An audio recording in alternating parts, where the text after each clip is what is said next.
Hey everybody, my name is TMG Penty and welcome to another movie talk. This week about The Killing Fields, a movie directed by Roland Joff. It's all the way back in the 80s that this movie was made.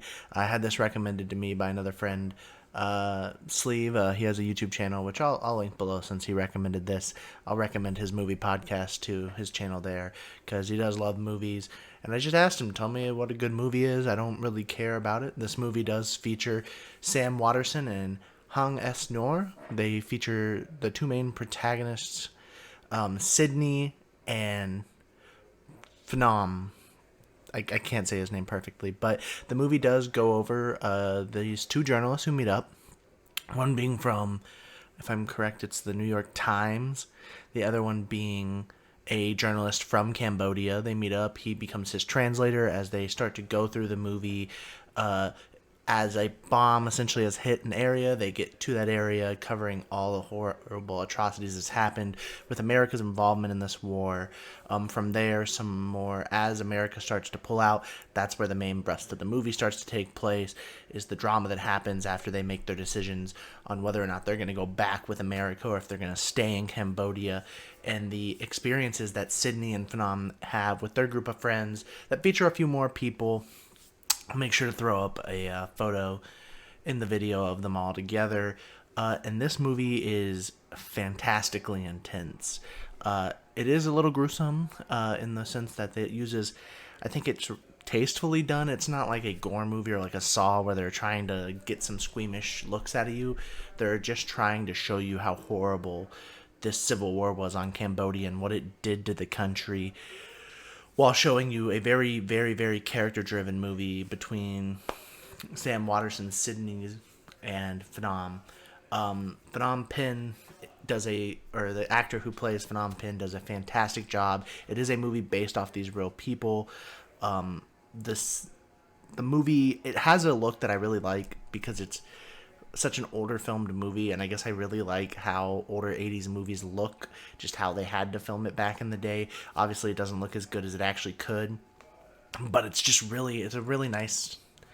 I just enjoyed looking at it. Maybe it's because I really like Back to the Future, which isn't a similar, like, or well, it was filmed similarly close. But I don't know, but this is a intense movie, to say the least. That's very much an intense movie covering the Civil War that honestly I didn't know anything about. It's sort of funny to go off of come from Bad Times at the El Royale, which also takes place during the Nixon presidency, to this movie that takes place during the Nixon presidency, handling a much more serious topic during that time. And it just covers essentially Sydney, what he does when he's writing on this war. I'm not going to spoil too much about what happens in the movie because it's really worth a watch. It's fantastic. I rented it for like $3 on YouTube. That's how I ended up watching it. I'm sure it's available elsewhere, but it covers these two journalists as they, as I said, come together. Going from issues like having to deal with being captured at points by enemy combatants in a sense, to being forced out of a safe haven into the fire, essentially being tossed back into the fire even though you reach safety, and the lengths some people will go to try and save essentially people's lives that are just being thrown away for no reason. But overall, it did a fantastic job of getting that across. It did win some awards, I know. Um, to the point where even my mother knew about this movie. And my mother doesn't watch a lot of movies. I mentioned the name The Killing Fields, and my mom was like, "Oh yeah, I've heard of that movie. It was really really big back in the day." And overall, I'm impressed. It's one of my favorites I've seen so far. It's very enjoyable. I think I like it because it is a drama slash sort of like a dramatized documentary of what these two people went through. Because of course they were real people who actually went through some of these events. You know, I'm sure some of it are hammed up for Hollywood, but both of these people have passed away at this point. Their full names, Sydney Schranberg. I'll throw up their photos here, and Phnom Penh. The characters that the movie do follow, they were real people. They were real journalists who, I think Penn died in '09 and Sydney died, or Schramberg died in 16, I think. But overall, I'm impressed. I mean, I'm filming this directly after it. As soon as I finished it, I knew I had to sit down and talk about it.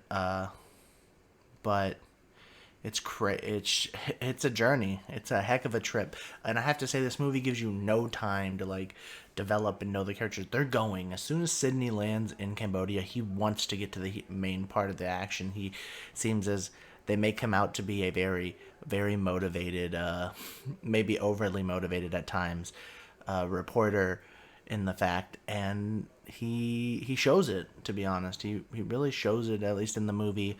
And it shows some duality of what life in a country that you don't have to think about anything, or in an area where you don't have to think about anything, versus people who are literally having their houses blown up by bombs, or children who are now literally missing every limb in their body. The movie covers pretty much all of these topics through its runtime. Honestly, other than that, there's not much else I want to say. You should watch it. It's a damn good movie. I'm that's how out of things I am to say, because I don't want to tell you too much. You have to sit down and watch it. It's sort of like a roller coaster. You just have to go on the ride to understand where I'm coming from. Yeah. Other than that, this has been a movie talk about The Killing Fields. My name's TMG Penty. If you've seen this movie before, please leave a comment. Tell me what you think about it in the comments below. If you liked it, if you maybe disliked it, maybe if you've read some stuff by either of these journalists or remember them growing up, anything like that, or whatever you've been watching as of now. Other than that, this has been Penty, and I'm out.